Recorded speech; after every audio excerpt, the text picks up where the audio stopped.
The fog was thick as smoke, draped over the Great Smoky Mountains, hiding secrets the woods ain't ever gonna give up. Doc Elena Paris, a vet who'd seen it all for over 20 years, with the scars on her hands to prove it, was used to calls that wrecked the morning calm. But this one hit different, made her freeze, the cold air catching in her throat. Ranger Ben Harlow's voice came crackling over the radio, pure panic. "Doc, we got eyes on him. It's Messiah, the big male black bear from the logs, easy 400 pounds. But this Tumor, it's a monster, dragging off his gut like a damn curse. He's going down, can barely move. We needed you here yesterday." The American black bear, the baddest beast in these ancient woods, was a straight-up symbol of survival, its black coat melting into the shadows, its gut built to handle feast or famine. But Messiah, named by the locals for the way he owned these ridges, was up against something nastier than any predator. A massive tumor blowing up his belly, probably some wicked sarcoma, swollen to the size of a watermelon and messing with his every move. In these mountains, where bears had figured out how to survive for ages, human moves and poison in the environment had thrown everything off kilter. Tumors like this weren't new. Biologists were seeing more of them, linking them to pollution and busted up habitats, but Messiah's situation was a code red. The clock was ticking. Without a rescue, that thing would rot, and he'd be looking at infection, starvation, or a slow, brutal checkout. Doc Paris didn't even blink. She snatched her go bag, packed with knockout drugs, reversal meds, and biopsy gear, and hit the radio. This wasn't just about saving one bear. It was about holding together the whole damn ecosystem, where these bears were key players. As she tore down the busted-up trails in her Jeep, the image of that majestic beast, now helpless, was burned into her mind. His eyes, deep and smart, begging for a mercy only her crew could deliver. "Aight, hold up a second before we get back to the action. You ever seen an animal backed into a corner, fighting a battle it can't win alone? Drop a comment below. It's a reminder of why these stories got to be told. Why we gotta keep fighting for animals like the American black bear, whose numbers might be okay in some spots, but are still getting slammed by habitat loss and people's cars." Ranger Ben Harlow, a grizzled park ranger in his mid-50s, knew these trails better than his own damn veins. Born and raised right here, he'd spent decades walking the 500,000 acres of the Great Smoky Mountains National Park, keeping tabs on bears and telling hikers how to not get messed up. Black bears are loners, and males like Messiah ruled territories up to 60 square miles, scratching up trees and staying clear of people unless they got desperate for food. Ben had collared Messiah 2 years back for a study, tracking his sleep and eating habits. But lately, the bear was dragging, his walk all messed up, that huge growth on his belly plain to see. "He's a straight-up warrior," Ben breathed, his binoculars locked on the bear's slumped body. But even a king needs a crew when the chips are down. Rolling with Ben was Sarah Littlefeather, a tracker from the eastern band of Cherokee Indians, whose knowledge of these lands was as old as the trees. In her early 40s, Sarah brought a whole different vibe to the team, seeing the animals as family, not just stats. Her people had shared these mountains with the bears forever, respecting them as symbols of power and healing. "The bear teaches us how to hang tough," she'd say, her voice low and steady. She was the one who first clocked Messiah's weird behavior weeks ago, messed up tracks, not marking his turf red flags that something was wrong inside. Now, as the crew got ready, she lit some sage, a quiet prayer for the spirit they were about to fight for. The young gun, Conservation Officer Alex Rivera, showed up next, bringing a shot of fresh energy to the tense scene. At 28, Alex was new school, all about using science to fight back against the 20% drop in bear habitats from all the logging and building. This was his first big league rescue, and his hands were shaking a little as he set up the gear. "We cannot screw this up," he said, his voice tight. "Bears like Messiah are the pulse of this whole place. If we lose them, everything falls apart." The core crew was rounded out by Dr. Marcus Evans, the emergency wildlife specialist, an adrenaline junkie in his 30s, with a heart as big as the wild he protected. This dude was a legend, known for his insane field saves, having darted everything from elk to cougars. Blood pressure drops are the silent killer in these ops. He drilled into the team as they huddled. Get the fluids ready, prep the airway kits, everything. And keeping eyes on the vitals was Dr. Lena Lee, a biologist in her 50s, all about the data but with deep compassion, her laptop already pinging with live feed from Messiah's collar. When the chopper started beating the air overhead, piloted by ex-military ace Captain Jordan Thompson, you could feel the weight of it all. Jordan, in his late 40s, had swapped war zones for rescue missions, his steady hands being the key to getting anyone out of a tight spot. On the ground, volunteer Mia Gonzalez, a local teacher who'd gone all in for wildlife, was setting up a perimeter. And documenting the whole insane scene was wildlife photographer Kai Patel, his camera ready to tell a story that could actually change things. The whole nightmare had started to unfold days before, the dread building with every hour. Ben was on a routine patrol when he spotted Messiah in a ravine. The sight was a kick to the gut. The bear, once a titan of pure muscle, was stumbling, that massive tumor hanging off his belly, the skin already starting to die. A nasty web of veins crawled over it, a sign this thing was aggressive. Ben radioed Sarah, who checked the tracks and confirmed the worst. He's dragging himself, wasting away under all that fur. There's blood in his scat. Alex pulled the data. Sarcomas in bears like this, while rare, could be triggered by toxins in the environment. Without treatment, his chances were zero.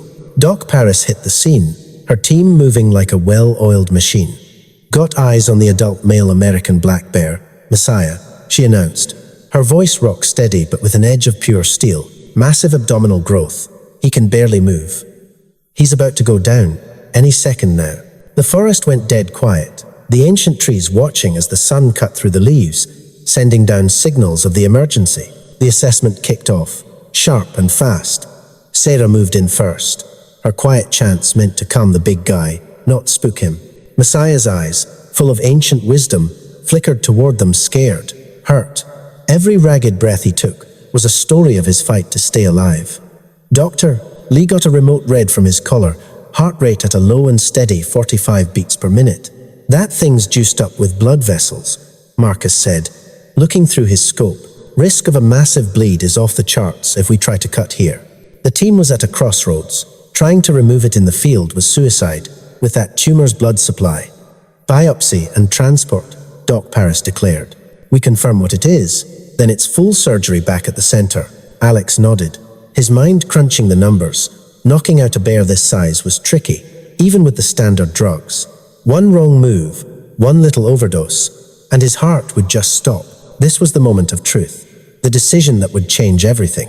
Do you dart him now and risk him crashing hard, or wait for a better shot and burn precious time? What's your move, people? In this life or death game, every second is everything. Drop your gut instinct below, because this is the kind of call these heroes have to make for real. The climax hit like a lightning strike as the op went live. Marcus, dart gun locked on target, aimed for the shoulder, pure muscle memory. This is a high-risk sedation. Doc Paris's voice cut through the tension. Fluids on standby, reversal agent is drawn. The dart flew straight, and Messiah staggered as the telazol hit his system. 10 minutes till he's out cold, Sarah called, timing his sway. The bear's powerful body, a picture of grace, folded and collapsed into the dirt. Get his head and neck move now, Ben yelled, and the team swarmed in. Mia and Kai grabbed ropes, working a heavy-duty sling under the bear's 400-pound body, staying clear of the tumor so it wouldn't burst. Doctor, Lee called out the numbers. Pulse ox at 45, BP cuff inflating. Vitals are stable, she confirmed. The mass was way too big to cut out here. The bleed-out risk was insane. Something scans would later confirm was due to a crazy network of blood vessels. Next up, the biopsy. Doc Paris, scalpel glinting, took samples right there in the dirt. The ancient sounds of the forest ignoring the life or death surgery happening. I'm calling it malignant sarcoma, she muttered. The thing's aggressive growth making it obvious. Above them, Jordan's chopper hovered, the winch primed, and ready for the extraction. The transport was pure, uncut tension. Roll him onto the sling, support that mass, Marcus ordered. The cables went tight, the team pulling on ropes, keeping Messiah's head steady. Clear left, clear right. The winch kicked in, lifting him slow and steady, the bear's body rising like a dark ghost against the bright sky. The sat phone crackled with updates. Vitals are holding, no major swelling at the tumor site. Back at the wildlife center, tucked away in the hills, the first phase of the wind started to unfold. Messiah was gently lowered onto a gurney, the reversal drug pushed slowly into his system. Come on! "Big guy, wake up," Alex whispered. His voice choked up. The bear began to stir, his eyes fluttering open the first drumbeat of survival. Surgery was the next mountain to climb, but first, they had to get him stable. IV fluids pumping, antibiotics to fight off any infection. Doc Paris stared at the angio scans. "This thing is a damn roadmap of blood vessels. We got to move with extreme caution." The team scrubbed in, the harsh fluorescent lights, a world away from the forest's soft glow. "Go time. Scalpel," Doc Paris called out, suction whining to life. The tumor, a grotesque parasite, was carved out piece by agonizing piece, every bleeder clamped and cauterized. "Pressure's holding," Dr. Lee announced. Hours melted into a blur of sweat, beeps, and the sound of focused breathing. When the last stitch was tied, the exhaustion in the room was so thick you could taste it. But so was the victory. Messiah's scars would heal, and he'd walk like a king again. This rescue wasn't just a medical procedure, it was a bridge between two worlds, a promise to honor the bear's rightful place on this earth. But that ain't even half the story. The real magic is what happened next, a kind of gratitude that doesn't need words. For now, just think. By saving Messiah, did the crew save a piece of themselves too? If this story got to you, show some love to your local wildlife rescue squads. Every single dollar helps make saves like this happen. For weeks after the surgery, the Wildlife Rehab Center became a place of quiet grit, the rhythm of healing as steady as a heartbeat. Messiah, the big American black bear who'd been staring death in the face, was now in a huge enclosure made to feel like home soft dirt, trees to scratch on, and a stream that sang a song of second chances. That monster tumor, the malignant sarcoma, was gone, leaving a nasty scar across his belly like a canyon carved in rock. But as Doc Elena Paris always said, scars are just maps that show you where you've been and the battles you've won. Doc Paris, with her 20 years of street smarts in the vet game, watched over Messiah's recovery like a hawk.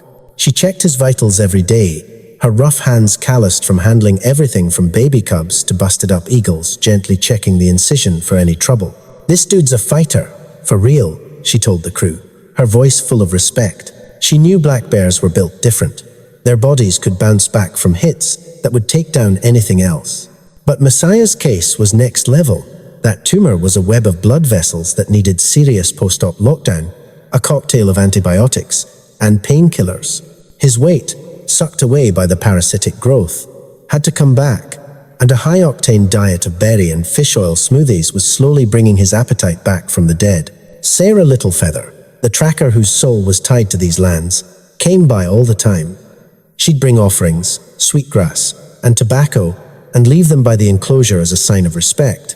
"That bear spirit is burning bright in him," she'd say, watching Messiah move. In Cherokee lore, bears are healers, their power strong. Sarah saw the little things, how Messiah's breathing was getting deeper, more relaxed, how the look in his eyes softened when he heard a voice he knew.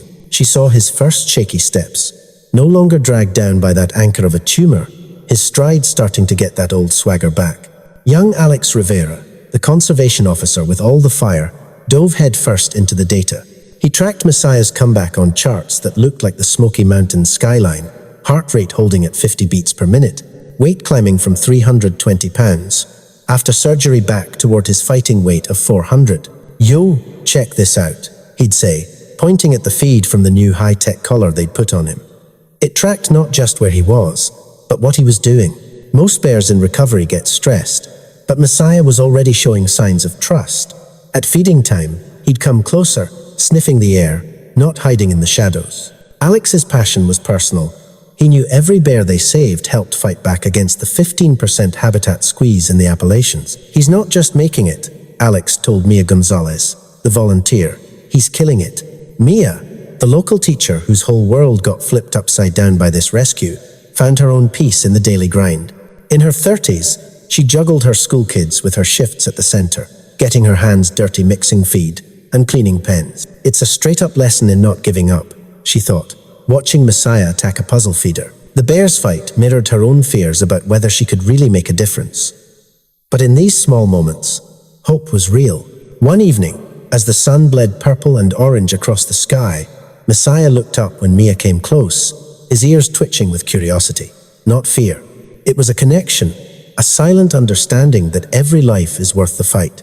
Yo, check it. Doc Marcus Evans, the adrenaline junkie ER specialist, was on the PT tip, handling it with mad skills and real heart. He was rigging up slings for the first mobility checks, making sure those stomach muscles were stitching up tight. No strain. Easy now, big dog, he'd say, his voice holding it all down.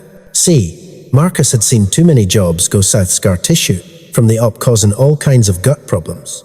But Messiah's vitals were locked in tight, breathing steady at 18 breaths a minute. Then you had Dr. Lena Lee, the science whiz, backing him up with the lab work, dropping the biopsy results.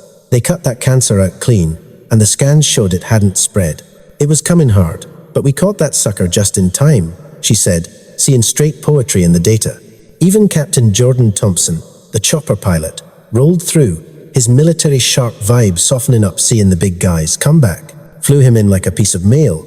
But he ain't no package, he's crew now. He'd crack, telling stories about spotting healthy bears from the sky.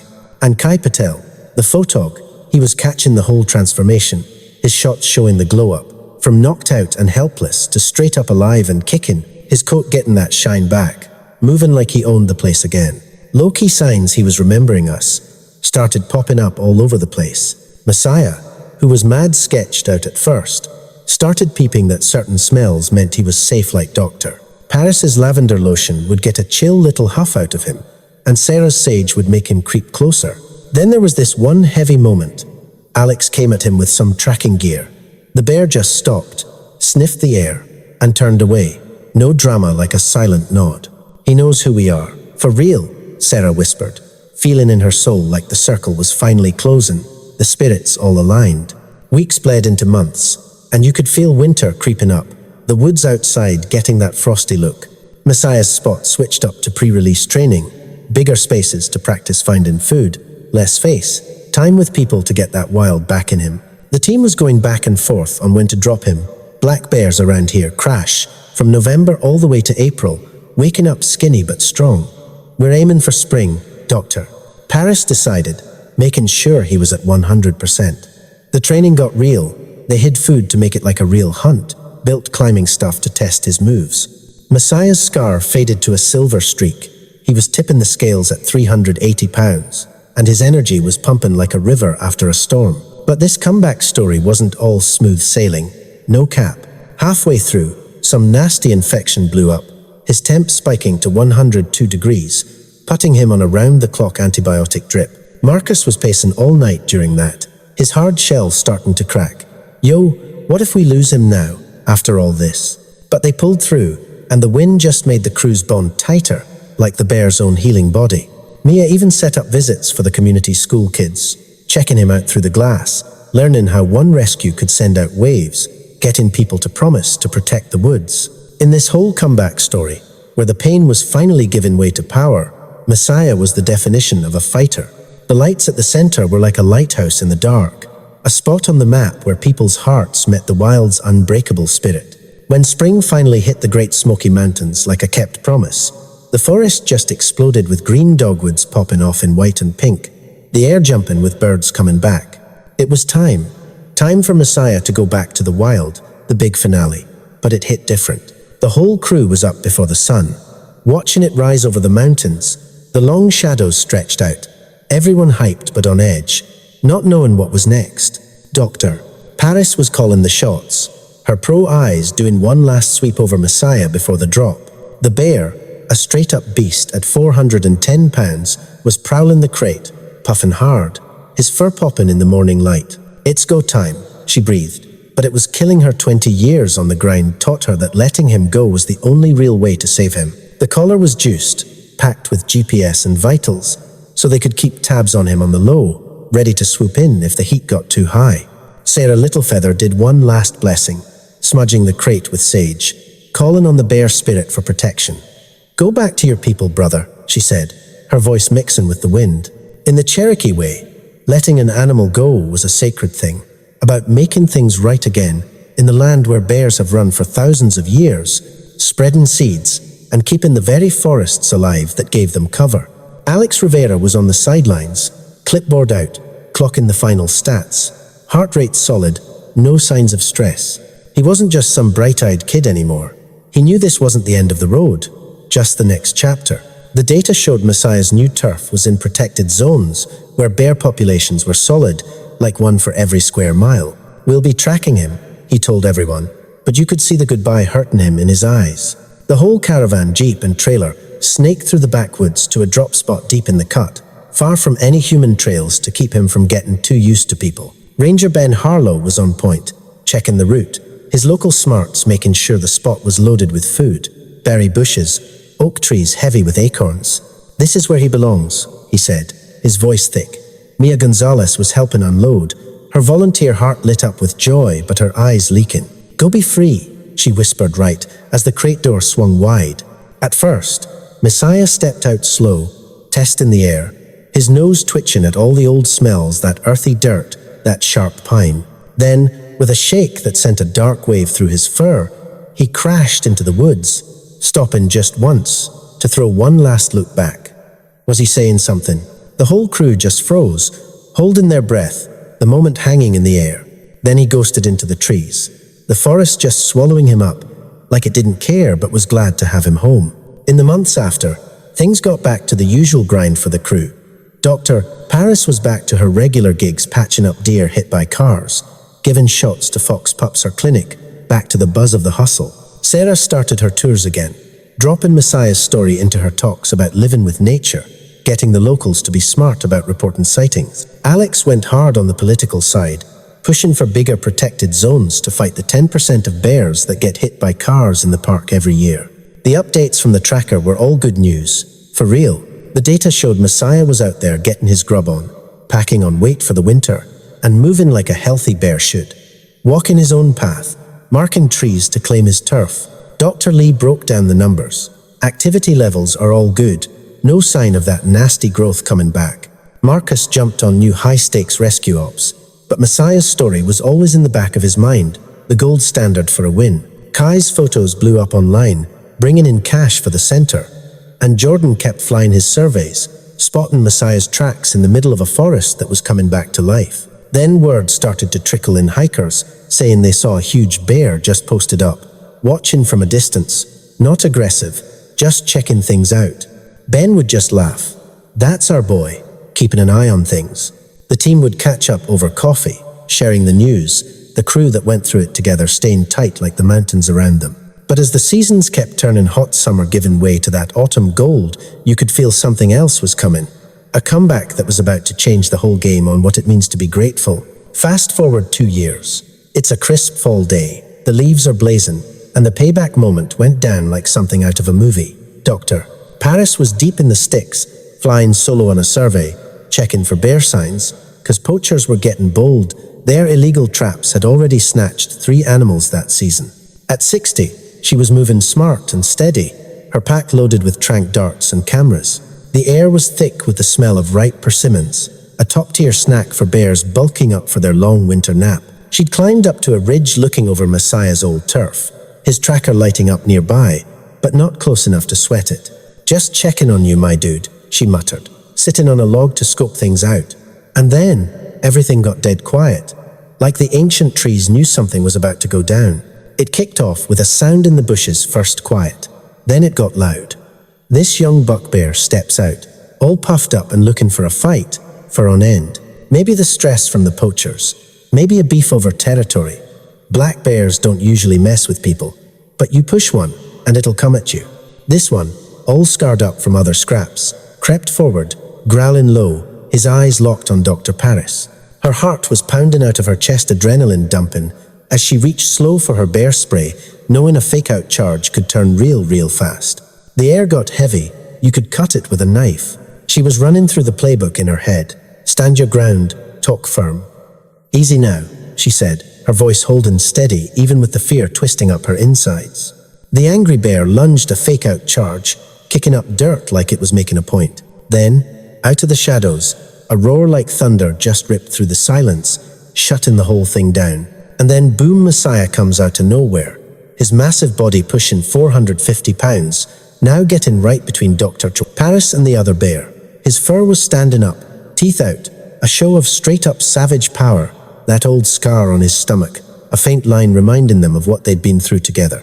The younger bear froze, realizing he was outmatched, and backed off with a huff, ghosting back into the trees. Messiah turned, and his eyes deep, smart, and straight wild locked with Dr. Paris's. In that one look, it was like time just stopped. The chaos of the rescue, the careful work of the recovery, all of it being paid back right there with his protection. He let out a soft huff, a sound she remembered from the quiet moments back at the center. Then he moved closer, not coming at her, just deliberate, sniffing the air around her, recognizing the smell of the person who helped him through the worst of it.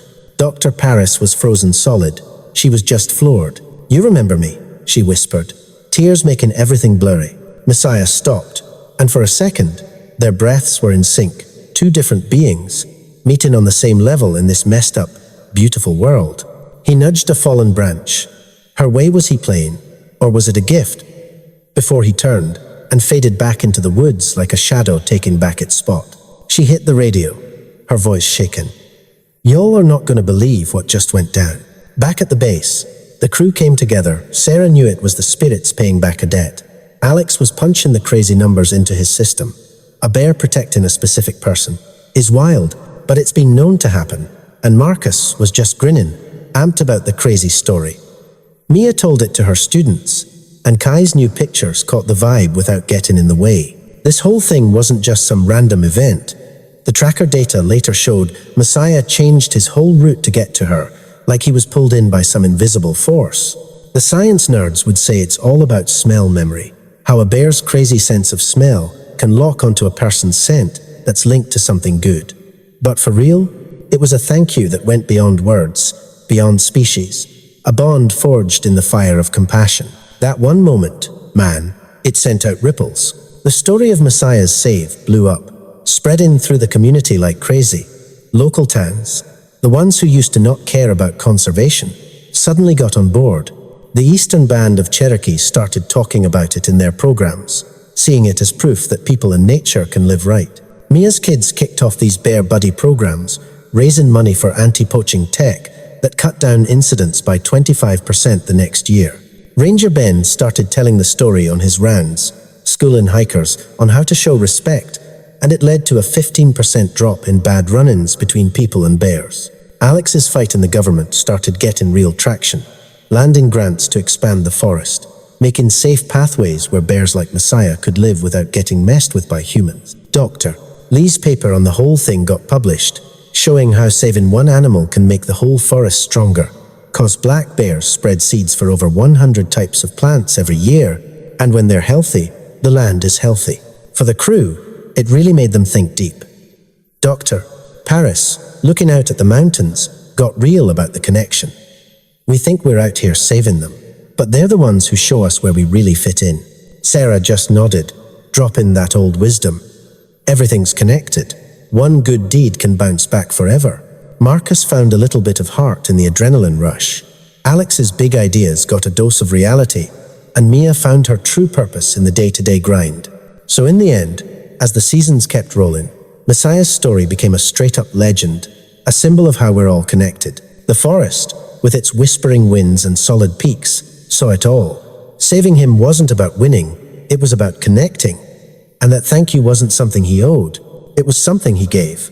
In that one look they shared on the ridge, thousands of years of rules just melted away, leaving just two living things respecting the fragile, beautiful world they both called home. And so the bear and the people, tied together by something you can't see, kept on doing their thing, one wild, one not, separate but linked up forever. This whole rescue, this whole story of saving and saying thanks, it spoke a truth that everyone can feel.